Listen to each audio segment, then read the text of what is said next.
Hello everyone, welcome back to Abdo channel. In today's video, we will try to get the details about the different kinds of services offered in the cloud computing world. Those are the three different services offered by the cloud computing vendors like IaaS, PaaS, and SaaS. Yes, PaaS and SaaS. Okay. In order to understand the differences or the features of these type of services, let's first understand the different kinds of components that are required to build any application for an organization. Okay, suppose suppose if an organization wants to build an application for their organization or for their application, right? So they have to first purchase some physical machines, they have to purchase the storage, and they have to build the networks, switches and routers to deal with the networks, to deal with the communication between the machines, and to deal with the communication between the machines and the applications and the different machines. They have to have the network interface cards and firewalls to enable the security to their network, and load balancers. All those things they have to purchase, and they have to set it up first before anything. Okay, so this is all comes under the infrastructure. Okay, so next on top of it, once the machines and the storage and the networks are built up, the organization have to install the operating systems or the application servers, database servers, and the development environments, like any libraries that are required, any dependencies that are required, any programming language specific dependencies or the libraries that are required. They have to install all those components on the infrastructure. Okay, like operating system, application servers, and database servers. Once the application servers and database servers, all these are called as platform. Okay, so once the platform is ready on top of the infrastructure, users can build the application and deploy the application. Okay, the organization can build and deploy the application, so the end users can try to access those applications and use it. So the machines and storage comes under the infrastructure. Operating system, application servers, database servers, everything comes under the platform. Applications comes under the software. So these are the list of components that are required for any application to bring it up. Okay, whether it is in the on-premise system, whether it is in the cloud system, whatever it is, but these are the list of components that are required to bring up an application. So suppose if an organization is going up with the on-premise system of building all these components, they have to build on their own. They have to put a lot of money by for installing all this, for deploying all these machines and all these application servers, everything. So, and they have to maintain the applications as well. So in order to reduce the in order to reduce the burden of cost, and also the application, to improve the application availability, the cloud vendors are coming up with three different services. Okay, all these components which are required for an application, they are coming. They have grouped those components into three different services. So the infrastructure related components, they will be providing the services as IaaS, infrastructure as a service. Up platform related services, components, they will be providing as a service from PaaS, which is platform as a service. And the software related components, like they want they will be providing all those as a SaaS, software as a service. Okay, so when organizations are moving from on-premise to cloud, right, they don't have to put in a lot of investment in the upfront itself. They can purchase or lease the services or the components in the form of services by these cloud providers whenever they require. If they don't need it, they can give it back to the cloud provider. That way the cost will be reduced. As the components or the services are coming from the cloud, the availability and the disaster recovery will also be greatly improved. Okay, because the cloud will be managing not only in the one particular location, right? We can maintain the several different locations, all the platform and the component applications. So the disaster recovery will be very much quickly compared to the on-premise systems. Also, the as we are using the services whenever we need them, and we are giving it back to the cloud providers whenever we don't need them, then that way cost also will be drastically reduced. We don't have to put in the lot of investment at the upfront itself. So that is the difference. Different components come under the infrastructure services, platform services, and the software services.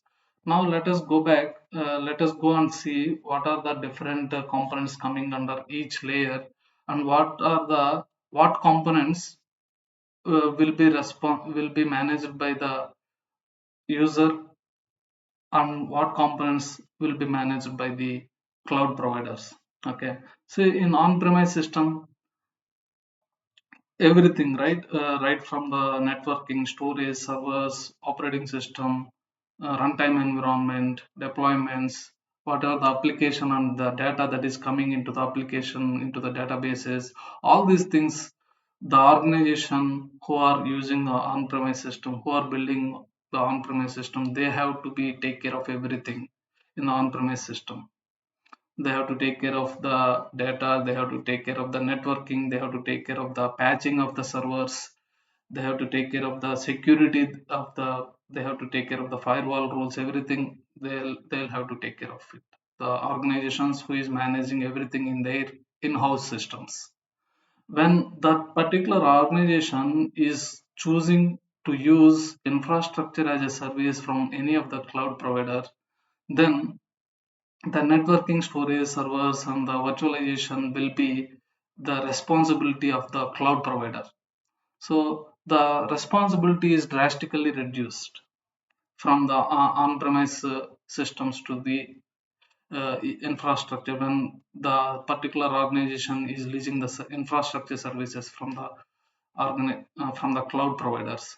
So they have to maintain only the platform. Okay, what OS they have to install. They can take the lease of the physical machines on the network from the cloud providers, and they install whatever the operating system on it. And when they are installing operating system, they have to take care of the management and the patching and the upgrades and the security of the OS, everything. Okay, again they have to take care of the applications and the data and the programming development environments and everything. Okay, so the responsibility of the physical machines and the networking, storage, everything is being moved from the on-premise organizations to the cloud providers in the infrastructure services cloud offering. Okay, suppose if the same on-premise organization, if the same organization who is running their application or the system on-premise is choosing to move their application to PaaS, which is a platform as a service, right? So here they all the responsibility like the development environment, OS, the kind of OS they need, and the middleware communication between the servers, networking, virtualization, storage systems, everything they will be delegated to the a cloud provider. They just have to develop the application and deploy the application. And if at all they are taking, say for example, if at all they are taking a database, MySQL database or the Oracle database from one of the cloud provider as a PaaS system, right? So cloud provider will be taking care of all these things: networking, storage, virtualization, runtime. They will be providing a database server as well. So we can, as a cloud user, we just use that database, like creating the data model, database schema, database tables. We build the applications, to insert the data into those database. So applications and data only will be coming into the responsibility of the cloud users. Remaining all will be delegated to the cloud provider. Similarly, if we are developing a web application, right? So cloud provider will be providing a web application service as a platform. So we just have to use that platform and build the application. Like say for example, if you are developing any web application in Spring Boot or in Java, they will be providing a Java runtime environment as a platform. And below the platform, they will be also taking care of the infrastructure as well. So in the PaaS systems, the applications and the data are the only responsibilities they have to, the organizations or the cloud users have to take care of it. Remaining all will be taken care by the cloud providers. In these systems, the cloud users will be having the very less access or not at all having any access to the infrastructure. They will always be maintained by the cloud providers. Okay, now let us come to this one, software as a service. So in software as a service, everything will be managed by the cloud provider itself. Like there will be cloud providers, they will be managing the infrastructure, they will be managing the platform, and they will be developing some applications and deploying the applications on it. Okay, so as a cloud user, you can use those applications by a, by any client applications or by invoking the APIs to those applications. Okay, so as a cloud user, you just have to use it. You will not be having any control on these applications. But as a cloud provider, they will be maintaining, managing developments and the deployment of all these applications which are offered by the which are offered as a software as a service offering.